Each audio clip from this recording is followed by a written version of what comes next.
Chuck Norris ve una madre sin hogar viviendo en un auto con su bebé, y lo que hace te sorprenderá. Antes de continuar esta historia, déjanos saber de qué parte del mundo nos estás viendo. Si disfrutas historias como esta, suscríbete al canal porque mañana tenemos otra historia especial para ti. Chuck Norris salió del gimnasio con una pequeña toalla alrededor del cuello. El entrenamiento había sido intenso, como siempre, pero lo mantenía en forma a pesar de los años. Ajustó su chaqueta deportiva mientras el aire fresco de la noche acariciaba su rostro. Respiró profundamente, disfrutando ese momento de paz. Después de un día agotador filmando su nuevo proyecto, el estacionamiento estaba casi vacío a esa hora. Las farolas proyectaban sombras alargadas entre los pocos vehículos que quedaban. Chuck caminaba tranquilamente hacia su camioneta cuando algo captó su atención. En una esquina alejada, un viejo sedán con las ventanas empañadas parecía fuera de lugar. Se detuvo por un instante, su instinto siempre alerta. Años de entrenamiento le habían enseñado a notar detalles que otros pasarían por alto. Algo no encajaba. Se acercó cautelosamente, sin hacer ruido, una habilidad perfeccionada a lo largo de décadas. Al aproximarse, el sonido llegó a sus oídos. Era débil pero inconfundible, el llanto de un bebé. Chuck se detuvo, observando con más atención. A través de la ventana parcialmente empañada, distinguió la silueta de una mujer joven. Estaba sentada en el asiento trasero, meciendo desesperadamente a un pequeño bulto envuelto en lo que parecían ser varias mantas desiguales. «Shh, Miguel, por favor», susurraba la madre con voz quebrada. «Pronto estará listo, mi amor. Solo un poco más». La mujer intentaba sostener un biberón cerca de la rejilla del aire acondicionado del auto, tratando de calentarlo mínimamente. Sus manos temblaban, no solo por el frío que se colaba en el vehículo, sino por el agotamiento evidente en su rostro. Tenía el cabello recogido descuidadamente, y en la penumbra, Chuck podía ver las profundas ojeras bajo sus ojos. El bebé continuaba llorando, un sonido que parecía resonar en el silencio del estacionamiento vacío. La madre limpiaba lágrimas, furtivas mientras seguía meciendo al pequeño, susurrándole palabras de consuelo en español. Chuck permaneció inmóvil, observando la escena. Su mandíbula se tensó mientras un pensamiento cruzaba su mente. Esta mujer y su bebé probablemente vivían en ese auto. Se alejó silenciosamente, pero algo dentro de él había cambiado. Miró hacia su camioneta y luego nuevamente hacia el viejo sedán. Ya no podía simplemente subir a su vehículo e irse a casa. Sabía que lo que estaba a punto de hacer cambiaría vidas, incluida la suya. La imagen de aquella madre y su bebé no abandonó la mente de Chuck durante toda la noche. A la mañana siguiente, condujo nuevamente hacia el mismo estacionamiento, esta vez con un propósito claro. Aparcó su camioneta a cierta distancia, lo suficientemente lejos para no alarmar, pero con visibilidad del viejo sedán. El auto seguía allí, en el mismo rincón apartado. Chuck observó pacientemente desde su vehículo, su mirada entrenada captando cada movimiento.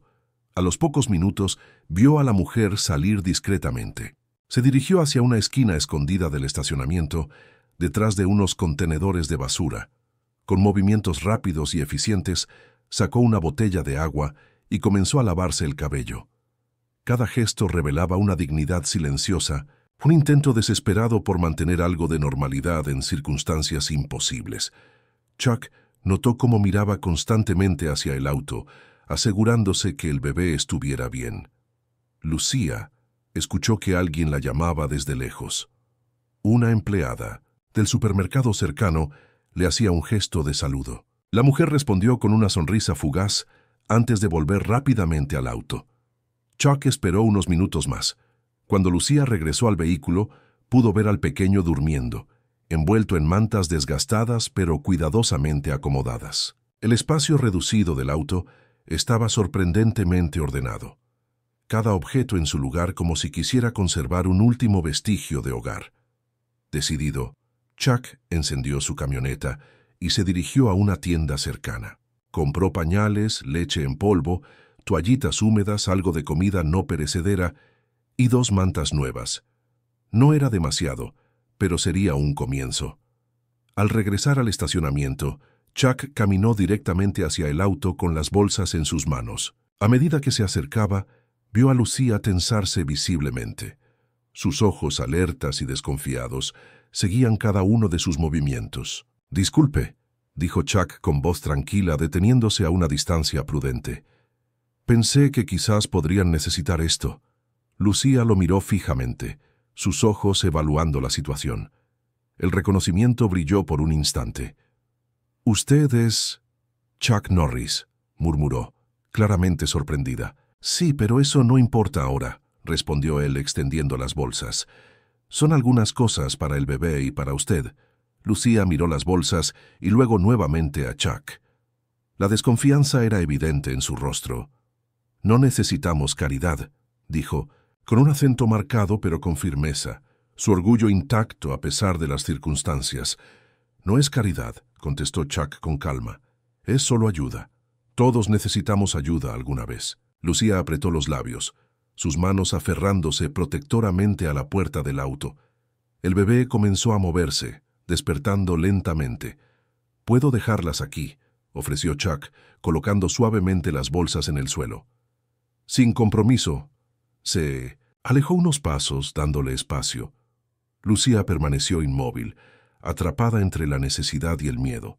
«Miguel», susurró ella finalmente, mirando hacia el bebé que comenzaba a inquietarse. «Se llama Miguel». Chuck asintió, reconociendo la pequeña pero significativa apertura. «Estaré por aquí si necesitan algo más», dijo, y se dio la vuelta para marcharse, sabiendo que presionar demasiado solo construiría más muros.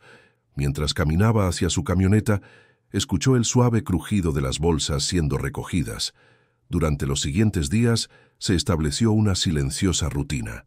Chuck aparecía en momentos diferentes, dejando pequeños paquetes cerca del auto.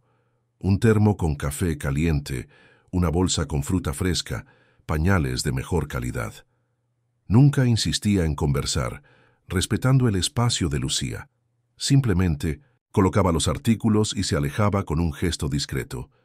El invierno se intensificaba.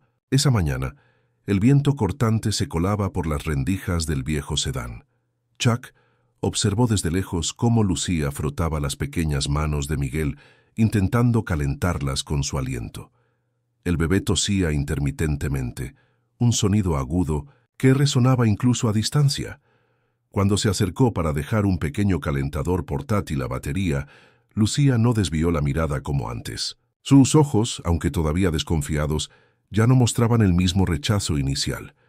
«Gracias», murmuró casi inaudiblemente mientras tomaba el calentador. Era la primera vez que aceptaba algo directamente de sus manos. Chuck asintió. «El frío está empeorando. ¿Están bien?» Lucía vaciló mirando hacia Miguel, que dormitaba inquieto. «Ha estado tosiendo desde anoche», respondió finalmente, su voz mezclada con preocupación. Chuck notó las ojeras más pronunciadas bajo sus ojos. «¿Puedo preguntar cuánto tiempo llevan así?» El silencio se extendió por varios segundos. Lucía meció suavemente a Miguel mientras parecía evaluar cuánto podía confiar. 3 meses, respondió al fin, desde que llegamos. «¿De dónde vienen?», preguntó Chuck, manteniendo un tono casual para no presionarla. Lucía miró alrededor como verificando que nadie más escuchara. «Venezuela. Yo era enfermera allá, en Caracas». Sus palabras quedaron suspendidas en el aire frío, cargadas de una historia que apenas comenzaba a revelarse. Chuck no preguntó más, entendiendo lo difícil que era para ella cada palabra compartida. «El pequeño necesita estar en un lugar cálido», dijo Chuck, observando cómo Miguel se estremecía bajo las mantas. «Estaremos bien», respondió Lucía, su tono dejando claro que la conversación había terminado. Chuck asintió, respetando sus límites. Se despidió con un gesto y caminó hacia su camioneta. Esa noche, la temperatura descendió drásticamente. Chuck regresó al estacionamiento pasada la medianoche, preocupado. El viejo sedán estaba completamente cubierto por una fina capa de escarcha. Se acercó y golpeó suavemente la ventana. Lucía apareció, envuelta en todas las mantas que tenía, con Miguel acurrucado contra su pecho.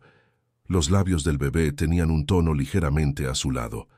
«No es seguro quedarse aquí esta noche», dijo Chuck sin preámbulos. El rostro de Lucía reflejaba miedo, no solo por el frío. «No puedo. Hay personas buscándome. No puedo arriesgarme». Por primera vez Chuck vio verdadero terror en sus ojos. No era solo la desconfianza habitual hacia un extraño, sino el miedo profundo de alguien que huye. «No preguntaré nada que no quieras contar», prometió Chuck. «Pero ese bebé necesita calor ahora». Miguel tosió nuevamente, un sonido más débil que antes. La decisión se reflejó en los ojos de Lucía, donde el instinto maternal finalmente superaba al miedo. La tormenta llegó sin advertencia. Lo que comenzó como una ligera llovizna se transformó rápidamente en un aguacero implacable.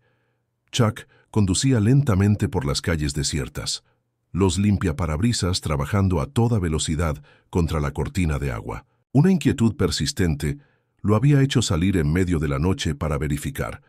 Al llegar al estacionamiento, su corazón se aceleró. El viejo sedán estaba parcialmente inundado. La luz de los faroles revelaba a Lucía moviéndose frenéticamente en el interior, intentando tapar las múltiples goteras con pedazos de plástico y tela. Chuck estacionó y corrió hacia el vehículo, empapándose en segundos. A través de la ventana vio a Miguel, su pequeño cuerpo sacudido por escalofríos y llanto.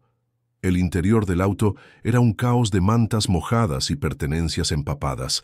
«Lucía», llamó, golpeando la ventana sobre el estruendo de la tormenta. Ella levantó la mirada, el pánico evidente en su rostro desencajado. Sin esperar respuesta, Chuck abrió la puerta. «Está ardiendo en fiebre», gritó Lucía, su voz quebrada por el llanto. Sus manos temblaban mientras intentaba secar la frente del bebé con un pañuelo húmedo. «No para de llorar». El llanto de Miguel era débil, un sonido alarmante comparado con su habitual energía. Sus mejillas, normalmente rosadas, mostraban un tono rojizo antinatural. «Tienen que salir de aquí ahora», dijo Chuck con firmeza, sin espacio para argumentos. Por primera vez, Lucía no protestó. Sus ojos, rojos e hinchados, reflejaban la rendición de alguien que ha llegado al límite de sus fuerzas. «No tenemos». «¿A dónde ir?», susurró. «Sí tienen», respondió Chuck, ayudándola a recoger lo esencial. «Confía en mí, solo por esta noche». La lluvia golpeaba sin piedad mientras Chuck cubría a Miguel con su propia chaqueta, creando un pequeño refugio sobre su cabeza. Lucía reunió apresuradamente documentos y medicinas, metiéndolos en una pequeña mochila. Sus movimientos revelaban el agotamiento acumulado de meses. En la camioneta, el calor del aire acondicionado envolvió a madre e hijo como una bendición. Miguel continuaba llorando, pero con menos intensidad. Lucía presionaba sus labios contra la frente del bebé, murmurando oraciones entrecortadas. «Conozco un hotel cerca», explicó Chuck mientras conducía. «Nadie hará preguntas». Lucía asintió en silencio, demasiado exhausta para discutir. Sus hombros se relajaron ligeramente, como si parte del peso que cargaba se hubiera aligerado momentáneamente. Al llegar al hotel, Chuck se encargó de todo. La recepcionista, reconociéndolo, procesó discretamente la habitación sin solicitar identificación. En cuestión de minutos estaban dentro de una habitación cálida y seca. «Hay medicinas en el baño», indicó Chuck, manteniendo su distancia para no invadir su espacio. «Toallas limpias, agua caliente, todo lo que necesiten». Lucía sentó a Miguel en la cama, sus pequeñas manos aferrándose a ella. La fiebre continuaba, pero al menos ya no estaban empapados y expuestos a la tormenta. «No necesitas explicar nada», añadió Chuck dirigiéndose hacia la puerta. «Solo descansen. Estaré en la habitación de al lado si me necesitan». Antes de que pudiera salir, sintió la mano de Lucía sobre su brazo. Cuando la miró, vio lágrimas silenciosas recorriendo sus mejillas. «Gracias», dijo simplemente, con una voz que contenía tanto gratitud como vergüenza. Chuck asintió, comprendiendo todo lo que esa sencilla palabra significaba para ella. La mañana llegó con una calma que contrastaba con la tormenta de la noche anterior. Los primeros rayos de sol se filtraban por las cortinas del hotel, dibujando patrones dorados sobre la alfombra. Miguel dormía tranquilamente sobre la cama, su respiración más regular, la fiebre finalmente cediendo. Chuck apareció con café y desayuno, tocando suavemente a la puerta. Lucía abrió, su rostro mostrando el alivio de unas pocas horas de verdadero descanso. La fiebre bajó, informó en voz baja, aceptando el café con un gesto de gratitud. Era la primera vez que Chuck la veía sin esa tensión constante en los hombros. Se sentaron junto a la ventana, observando la ciudad que despertaba. El silencio entre ellos ya no era incómodo, sino el de dos personas que han atravesado juntas una crisis. En Caracas, yo trabajaba en el Hospital Central. Comenzó Lucía inesperadamente, su mirada fija en el líquido oscuro de su taza. Era jefa de enfermería en pediatría. Chuck permaneció en silencio, entendiendo el valor que requería cada palabra. Comenzó con suministros que desaparecían, medicamentos que nunca llegaban a los pacientes. Sus dedos se tensaron alrededor de la taza. Niños muriendo por infecciones que podríamos haber tratado con antibióticos que supuestamente no teníamos. Decidiste investigar, dedujo Chuck suavemente. Lucía asintió. Documenté todo, fotografías, registros alterados, nombres. Su voz se endureció. El director del hospital estaba vendiendo los medicamentos en el mercado negro. Cuando reuní suficientes pruebas, las presenté al Ministerio de Salud. Tomó un sorbo de café, como buscando fuerzas para continuar. Esa misma noche, 2 hombres entraron a mi apartamento. Logré esconderme con Miguel en el baño. Sus ojos se nublaron con el recuerdo. Destrozaron todo. Dejaron una nota diciendo que la próxima vez no fallarían. Chuck sintió una oleada de ira, pero mantuvo su expresión serena. Tomé a Miguel y lo poco que pude empacar. Usé todos mis ahorros para llegar hasta la frontera con Colombia, luego a Panamá y finalmente aquí. Hizo una pausa. No tengo documentos adecuados. Si me deportan... No necesitó terminar la frase. Ambos sabían lo que significaría. ¿Y el padre de Miguel?, preguntó Chuck cautelosamente. Murió antes de que Miguel naciera. Accidente en una manifestación. Su voz se quebró ligeramente. No tengo a nadie más. Chuck asintió, procesando toda la información. El peso de 1900, la historia de Lucía, la injusticia, la soledad de su lucha, todo ello resonaba profundamente en él. ¿Por qué me cuentas esto ahora?, preguntó finalmente. Lucía levantó la mirada, sus ojos encontrando los de Chuck por primera vez sin barreras. «Porque anoche salvaste a mi hijo», respondió simplemente. «Y porque necesito creer que existe alguien en quien puedo confiar». El llanto suave de Miguel interrumpió el momento. Lucía se levantó inmediatamente para atenderlo. La conversación quedó suspendida en el aire. Chuck permaneció sentado, observando cómo Lucía acunaba al pequeño con ternura. Su mente ya trabajaba, evaluando opciones, contactos, posibilidades. La historia no era solo de ella ahora. De alguna manera se había convertido también en parte de la suya. 3 días después de la tormenta, Chuck estacionó frente a un modesto apartamento en las afueras de la ciudad.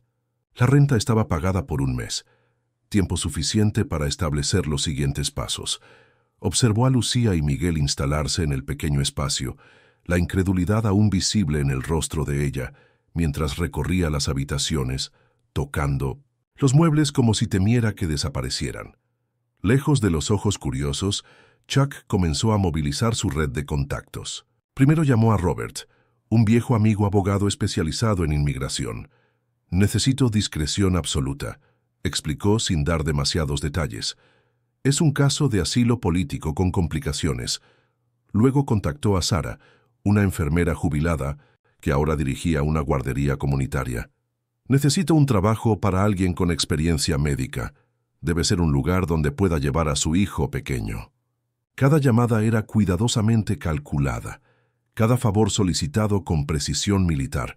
Chuck operaba con la misma disciplina que había definido su carrera. «Puedes empezar mañana», le informó a Lucía aquella tarde, entregándole una dirección, anotada en un papel. «Es una clínica comunitaria. Necesitan ayuda organizando expedientes médicos y asistiendo con tareas básicas. No preguntan por documentos». Los ojos de Lucía se iluminaron por primera vez desde que la conocía. «Miguel puede estar contigo en una pequeña sala adjunta», continuó. «La directora es de confianza». «¿Cómo conseguiste esto?», preguntó ella, sosteniendo el papel como si fuera un tesoro. Chuck sonrió ligeramente. «Digamos que tengo amigos que me deben favores». Al día siguiente, Chuck la acompañó hasta la clínica. Esperó en el auto, observando a través del retrovisor mientras ella entraba con Miguel en brazos. Su postura mezcla de nerviosismo y determinación. El problema surgió inesperadamente. Un patrullero se detuvo junto a su vehículo. La ventanilla bajó revelando a un oficial con expresión suspicaz. «¿Chuck Norris?», preguntó con sorpresa. «¿Qué hace por este barrio?». «Oh, oficial Ramírez», saludó Chuck reconociéndolo de algún evento benéfico. «Visitando amigos». El oficial miró hacia la clínica. «¿La mujer latina que acaba de entrar?». Chuck mantuvo su expresión imperturbable. «Una amiga de la familia, atravesando tiempos difíciles». «Curioso», comentó Ramírez. «No recuerdo haberla visto antes por aquí. ¿Tiene sus papeles en regla?». La tensión crepitó silenciosamente en el aire. Chuck sostuvo la mirada del oficial sin parpadear. «¿Tienes algún motivo para preguntar eso, Miguel?», respondió, usando deliberadamente el nombre del oficial. «¿O simplemente cuestionas a todas las personas latinas que ves?». Ramírez tuvo la decencia de sonrojarse ligeramente. «Solo haciendo mi trabajo». «Entiendo», respondió Chuck amablemente. «Por cierto, ¿cómo está tu madre? ¿Se recuperó bien después de la operación que le conseguimos en Houston?». El recordatorio del favor pasado flotó entre ellos. Ramírez asintió comprendiendo el mensaje implícito. «Del mis saludos a tu amiga», concedió finalmente subiendo la ventanilla. Mientras el patrullero se alejaba, Chuck sacó su teléfono y marcó otro número. «Robert, necesitamos acelerar lo del asilo», dijo sin preámbulos, «y necesito información sobre protección para testigos que denuncian corrupción internacional». Al final del día, cuando recogió a Lucía de la clínica, ella subió al auto con una sonrisa cansada pero genuina. «Me dejaron ayudar con un paciente», comentó, su voz vibrando con la emoción de haber ejercido nuevamente su profesión, aunque fuera brevemente. Chuck asintió, ocultando la preocupación que el encuentro con Ramírez había despertado. El plan necesitaba acelerarse. Las sombras que perseguían a Lucía eran más cercanas de lo que ella imaginaba, pero él se aseguraría de mantenerlas a raya. Silenciosamente, metódicamente, como siempre había hecho. La sala de espera de la clínica privada estaba vacía cuando Chuck y Lucía llegaron con Miguel. Era domingo por la tarde, horario acordado específicamente para evitar encuentros indeseados. El doctor James Peterson, viejo amigo de Chuck desde sus días en el ejército, los recibió personalmente. «Este debe ser el pequeño Miguel», saludó el médico con una sonrisa afable, sin hacer preguntas sobre documentos o seguros médicos. Durante el examen, Lucía observaba cada movimiento con la atención crítica de una profesional de la salud. Sus ojos seguían los instrumentos, reconociendo procedimientos, anticipando los siguientes pasos. «Asma infantil», diagnosticó finalmente el doctor Peterson. «No es severa, pero requiere tratamiento consistente». Miró a Lucía directamente. «Por su historial, parece que ha estado desarrollándose desde hace meses. El clima frío y la humedad no ayudaron». Lucía asintió, la culpa reflejada en su mirada. «No tenía acceso a medicamentos apropiados. Ahora los tendrá», intervino Chuck con firmeza. El doctor Peterson preparó un inhalador infantil y recetó medicamentos adicionales. «Esto debería controlar los síntomas, pero necesitará revisiones mensuales». «Las tendrá», aseguró Chuck. Al salir de la clínica, Lucía sostuvo los medicamentos contra su pecho. «¿Cómo podré pagarte todo esto?». «No tienes que hacerlo», respondió Chuck. «Solo concéntrate en establecerte». La semana siguiente trajo un cambio inesperado. Sara, la amiga de Chuck que dirigía la guardería, llamó con una propuesta. «Mi asistente renunció», explicó a Lucía cuando la visitaron. «Necesito a alguien con experiencia en cuidado infantil y conocimientos médicos básicos. El salario no es mucho, pero puedes traer a Miguel contigo. Por primera vez desde Venezuela, Lucía tuvo un trabajo formal. Sus habilidades como enfermera resultaron invaluables en el entorno de la guardería. Los niños respondían naturalmente a su paciencia, y los padres apreciaban su conocimiento médico para pequeñas emergencias. Chuck observaba estos avances desde cierta distancia, permitiéndole ganar independencia. Cada noche llamaba para verificar que todo estuviera bien, y cada semana pasaba a revisar el apartamento, siempre trayendo algo: medicinas para Miguel, alimentos o simplemente su presencia reconfortante. Todo parecía encaminarse hasta aquella tarde de jueves. Lucía organizaba los juguetes después de la hora de salida, cuando una mujer entró para recoger a su hijo rezagado. ¿Lucía? ¿Lucía Mendoza? La voz sorprendida congeló a Lucía en su lugar. Al levantar la mirada, reconoció inmediatamente a Carmen Valdés, una médica venezolana que había trabajado en el mismo hospital en Caracas. «Pensé que seguías en Venezuela», continuó Carmen, su expresión mezclando sorpresa y confusión.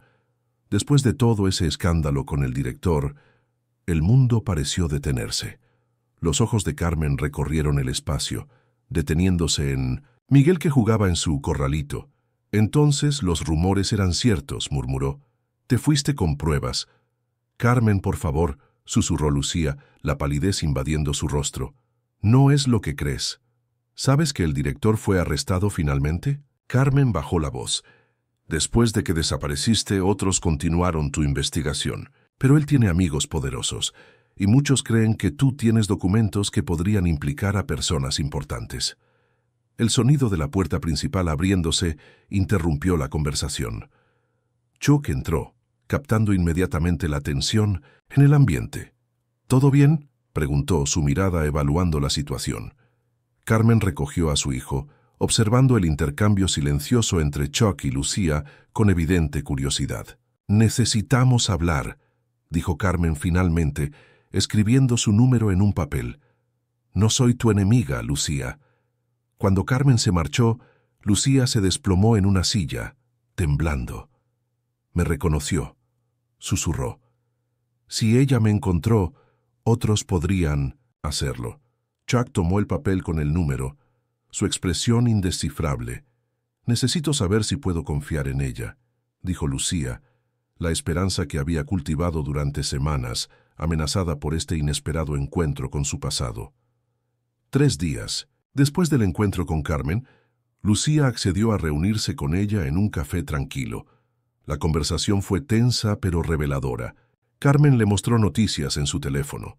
El doctor Héctor Vázquez, exdirector del hospital, había sido liberado de prisión preventiva por falta de pruebas concluyentes. «Sus contactos en el gobierno lo protegieron», explicó Carmen. «Pero está furioso. Sabe que tú tienes los documentos originales que podrían hundirlo definitivamente».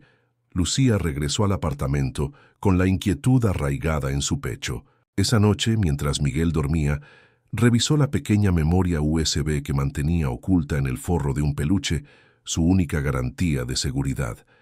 La llamada de Carmen llegó al amanecer. «Héctor está en la ciudad». Su voz temblaba. «Un colega lo vio en el aeropuerto ayer. Preguntó por ti específicamente en la Asociación de Médicos Venezolanos». El pánico fue inmediato y abrumador. Con manos temblorosas, Lucía comenzó a empacar las pocas pertenencias que habían acumulado. La ropa de Miguel, los medicamentos, los documentos esenciales. Su mente funcionaba en modo de supervivencia, calculando rutas, evaluando opciones, como había hecho aquella noche en Caracas.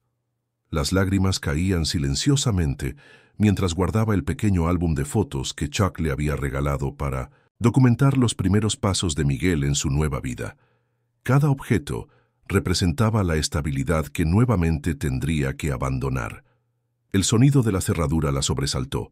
Secándose las lágrimas apresuradamente, se preparó para enfrentar cualquier amenaza. La puerta se abrió revelando a Chuck, quien inmediatamente captó la escena. Maletas a medio hacer, cajones abiertos, el rostro desencajado de Lucía. «Carmen llamó», dijo él simplemente, cerrando la puerta. «Me contó sobre Héctor». Tengo que irme, respondió Lucía, continuando con el equipaje. Es demasiado peligroso quedarse. Chuck se acercó lentamente, tomando una pequeña camiseta de Miguel que ella intentaba doblar. Con delicadeza la colocó nuevamente en el cajón. Huir. No es la solución esta vez, dijo con voz firme pero gentil. Solo prolongará la incertidumbre. Me encontrará, exclamó ella, la desesperación quebrando su voz. Sabe que estoy aquí. Tiene contactos, poder, no se detendrá. Y tú tienes algo más valioso, respondió Chuck. Tienes la verdad. Y ahora también me tienes a mí. Tomó sus manos temblorosas entre las suyas, obligándola a detenerse y mirarlo directamente. Héctor Vázquez es poderoso en Venezuela, pero aquí es solo un hombre buscando venganza en territorio extranjero. Podemos usar eso contra él. ¿Cómo?, preguntó ella, la incredulidad mezclándose con un destello de esperanza.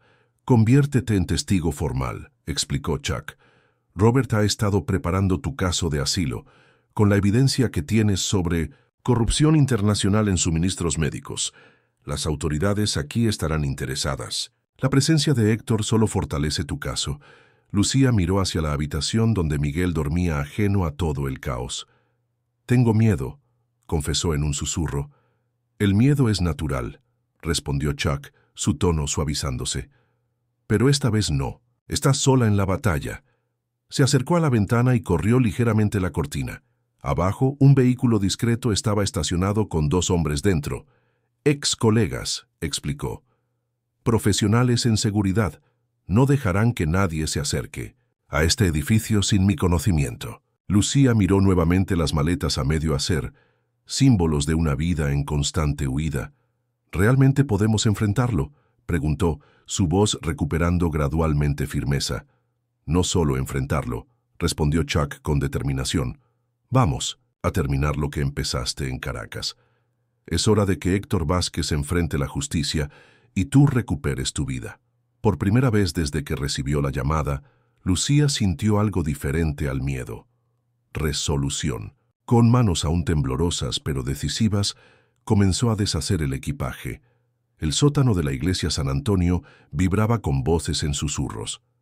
Chuck había elegido cuidadosamente este lugar, discreto, seguro y frecuentado principalmente por la comunidad latina.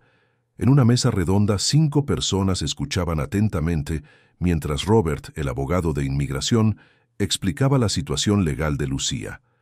El caso de asilo tiene mérito, concluyó cerrando su carpeta. Pero mientras se procesa, necesitamos protección inmediata.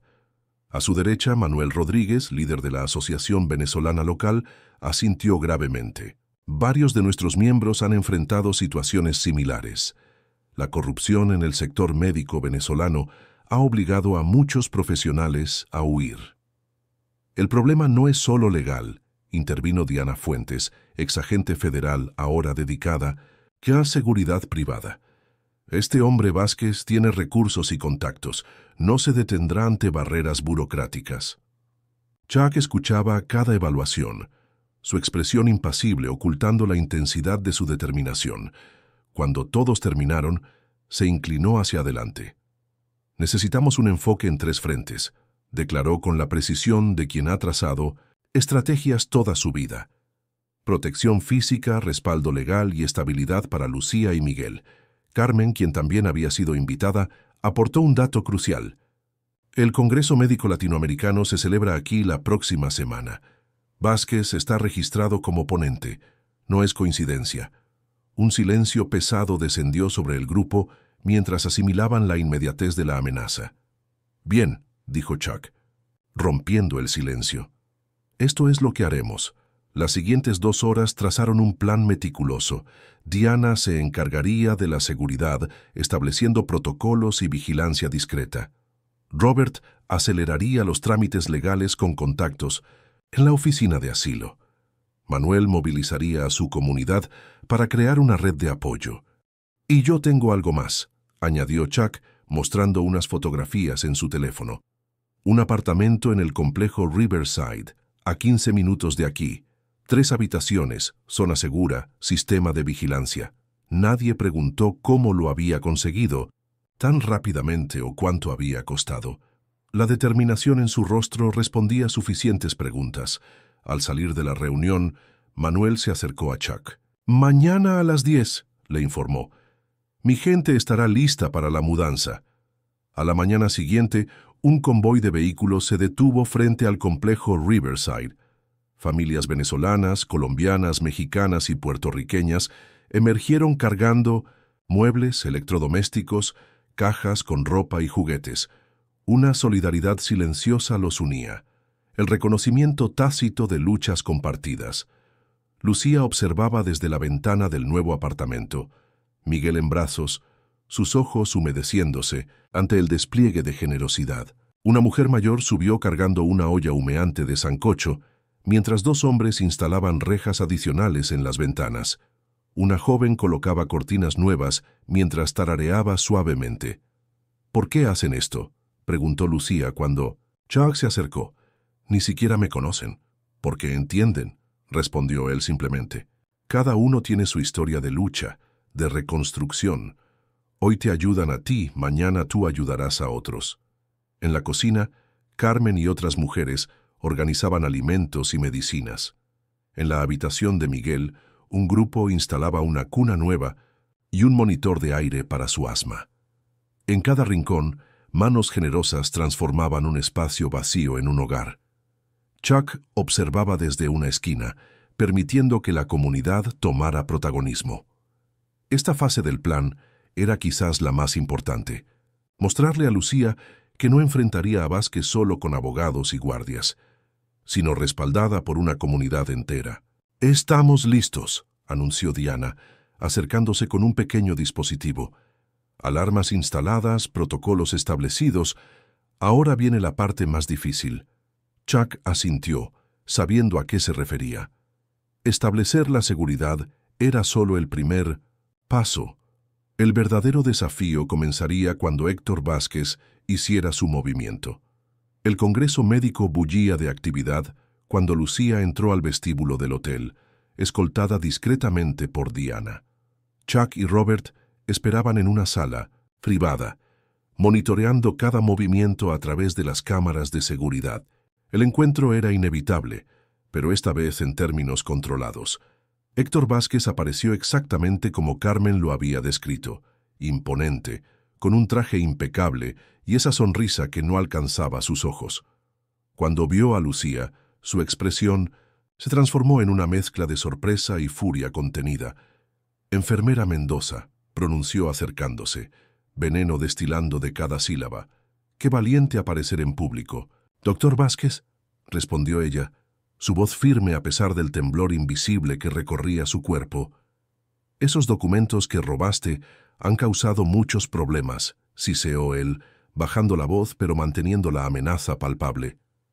«Personas importantes quieren recuperarlos y silenciarte». Chuck emergió entonces de un lateral colocándose junto a Lucía.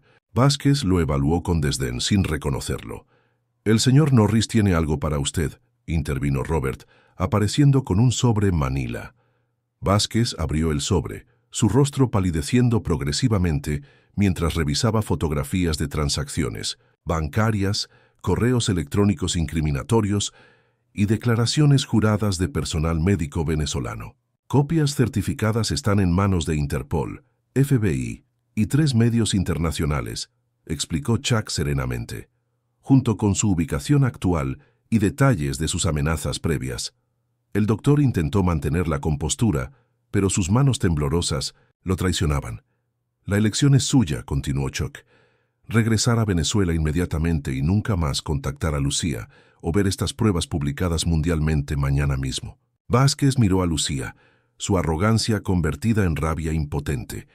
Sin pronunciar palabra, dejó caer el sobre y se alejó con pasos rígidos. «¿Eso es todo?», preguntó Lucía, incrédula ante la aparente simplicidad de la victoria. «No», respondió Chuck, observando la figura de Vázquez desaparecer entre la multitud. «Es solo el comienzo de su caída». La oficina de Robert bullía de actividad. Sobre su escritorio, documentos meticulosamente organizados revelaban la historia completa. Certificados médicos de Lucía, pruebas de la corrupción en el hospital, testimonios de otros profesionales que confirmaban sus denuncias. La memoria USB que había protegido durante meses ahora servía a un propósito mayor. El caso es sólido, explicó Robert mientras completaba formularios de asilo. Persecución por denunciar corrupción institucional califica como razón válida. Chuck, sentado silenciosamente en una esquina, observaba a Lucía revisar cada documento, sus ojos de enfermera detectando cualquier detalle incorrecto. «¿Cuánto tiempo tomará?», preguntó ella, la esperanza mezclándose con ansiedad. «Normalmente años», admitió Robert, pero con la atención mediática que el caso de Vázquez está recibiendo, las noticias internacionales habían comenzado a cubrir el escándalo, no por intervención directa de Chuck, sino porque otros afectados comenzaron a hablar después de la huida de Vázquez. En las tardes, después de su trabajo en la guardería, Lucía estudiaba para los exámenes de certificación estadounidense. Libros de medicina, manuales de procedimientos y diccionarios médicos especializados llenaban la mesa del apartamento. Miguel, ahora recuperándose completamente bajo tratamiento adecuado, jugaba con bloques de colores. Su risa despreocupada, que era el recordatorio constante de por qué todo este esfuerzo valía la pena. Le conseguí una entrevista con la directora del programa de adaptación para profesionales médicos extranjeros, mencionó Chuck durante una visita. No era un favor especial, sino simplemente abrir una puerta que Lucía, con su talento, atravesaría por sí misma. La justicia, como la curación, requería tiempo, pero por primera vez ese tiempo trabajaba a su favor. La clínica comunitaria Esperanza resplandecía bajo el sol primaveral. 6 meses habían transformado cada aspecto de sus vidas. Lucía, con su uniforme de asistente médica, revisaba los signos vitales de un paciente mientras explicaba el procedimiento a una estudiante en prácticas. Su inglés, ahora más fluido, se mezclaba con español cuando los pacientes lo necesitaban. En la guardería anexa, Miguel construía torres, de bloques con otros niños. Su piel bronceada y mejillas rosadas mostraban la vitalidad de un niño completamente recuperado. Cada pocos minutos miraba hacia la ventana que conectaba con la clínica, donde podía ver a su madre trabajando. La notificación de aprobación preliminar de asilo había llegado la semana anterior, junto con su aceptación al programa de homologación para enfermeras extranjeras. Chuck aparecía ocasionalmente, siempre discreto. Rechazó aparecer en las noticias cuando el caso Vázquez explotó internacionalmente. Su última visita había sido para presentarle los documentos de la Fundación Voces de Sanación, organización anónima dedicada a proteger profesionales médicos perseguidos por denunciar corrupción. «Necesitamos una directora que entienda exactamente lo que estos profesionales enfrentan», explicó, ofreciéndole el cargo. Esa tarde, mientras cerraba la clínica, Lucía notó una mujer con un niño pequeño esperando nerviosamente afuera. Su mirada asustada, las maletas desgastadas y la forma protectora de sostener al pequeño contaban una historia dolorosamente familiar. «Soy María», susurró la mujer en español con acento colombiano. «Carmen dijo que quizás podrías ayudarnos». Lucía miró el horizonte donde el sol comenzaba a ocultarse, recordando otra puesta de sol, otro estacionamiento, otra vida. «Pasa», respondió, abriendo no solo la puerta de la clínica, sino el primer capítulo de otra historia de esperanza. «Aquí estás a salvo».